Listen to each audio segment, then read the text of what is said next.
Dieu veut que tu sois en bonne santé. Beaucoup de gens ne réalisent pas cette merveilleuse vérité. Ils pensent que la maladie fait simplement partie de la vie. Mais Dieu a un meilleur plan pour toi. Jésus-Christ a fait un grand sacrifice pour nous. Ce sacrifice n'était pas seulement pour nos péchés. C'était pour notre bien-être complet. Le corps, l'âme et l'esprit peuvent être restaurés. La Bible nous dit quelque chose d'extraordinaire. Dans Ésaïe 53, verset 5, il est dit quelque chose de puissant. Mais il était transpercé à cause de nos transgressions. Il était écrasé à cause de nos iniquités. Le châtiment qui nous donne la paix est tombé sur lui. Et c'est par ses meurtrissures, stripes, que nous sommes guéris. Cela signifie que ta guérison est déjà payée. Jésus a enduré ses souffrances pour que tu puisses être bien. Cette guérison est un cadeau pour toi aujourd'hui. Tu n'as pas à la mériter. Tu n'as pas à supplier Dieu pour l'obtenir. Jésus a déjà fait tout ce qui était nécessaire. Comprendre ce que Jésus a fait pour ta santé. Beaucoup de bonnes personnes se posent cette question. Si Jésus m'a guéri, pourquoi suis-je encore malade? C'est une question très honnête et importante. Tu crois peut-être en Dieu de tout ton cœur. Tu aimes peut-être Jésus et le sers. Pourtant, tu luttes encore avec des problèmes physiques. Cela peut être déroutant et décourageant. Mais Dieu n'est pas celui qui cause ta maladie. Il peut y avoir différentes raisons à cette lutte. Parfois, c'est un manque de compréhension. Nous ne saisissons pas pleinement ce que Jésus a pourvu. D'autres fois, notre foi peut vaciller un peu. Le doute peut s'insinuer et essayer de voler notre espérance. L'ennemi, Satan, aime apporter la maladie. Il veut te faire douter de la bonté de Dieu. Mais la parole de Dieu dit qu'il est celui qui nous guérit. C'est tellement important de connaître la volonté de Dieu. La volonté ultime de Dieu est que tu sois en bonne santé. La maladie et les infirmités ne viennent pas de lui. Elles sont entrées dans le monde par le péché. Le Nouveau Testament confirme la puissance de guérison de Dieu. Il nous montre Jésus en action. Matthieu 8, verset 17, est un verset très puissant. Il cite directement le prophète Ésaïe. Il dit « Il a pris lui-même nos infirmités ». Et il continue « Et il s'est chargé de nos maladies ». Cela s'est produit quand Jésus était sur terre. Il s'occupait déjà de la maladie à cette époque. Que signifie réellement « a pris » et « s'est chargé » ? Cela veut dire que Jésus les a enlevés de toi. Il les a emportés comme son propre fardeau. Imagine quelqu'un qui te décharge d'un sac lourd. C'est ce que Jésus a fait avec tes maladies. Légalement, elles ne t'appartiennent plus. Il a payé le prix pour les enlever.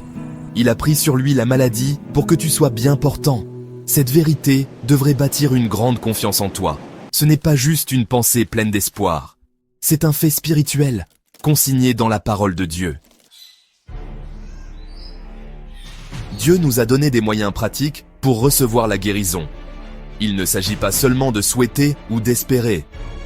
Marc 16, versets 17 à 18, nous donne une instruction claire. Jésus parle ici à ses disciples. Il dit « Et voici les signes qui accompagneront ceux qui auront cru. L'un de ces signes est vraiment extraordinaire. Ils imposeront les mains aux malades, et les malades seront guéris. » C'est une promesse. Remarque bien de qui Jésus parle. Il dit « Ceux qui auront cru ». Ce n'est pas seulement pour les pasteurs ou les évangélistes.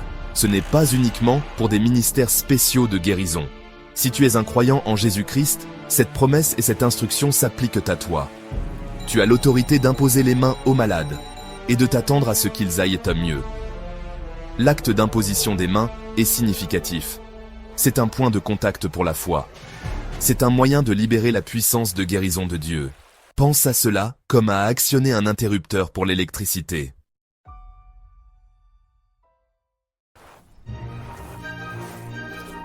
Nous avons vu que la guérison est la volonté de Dieu.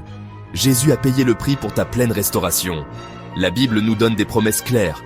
Alors maintenant, il est temps d'y entrer. La clé la plus importante, c'est ta foi. Tu dois croire que la guérison est pour toi.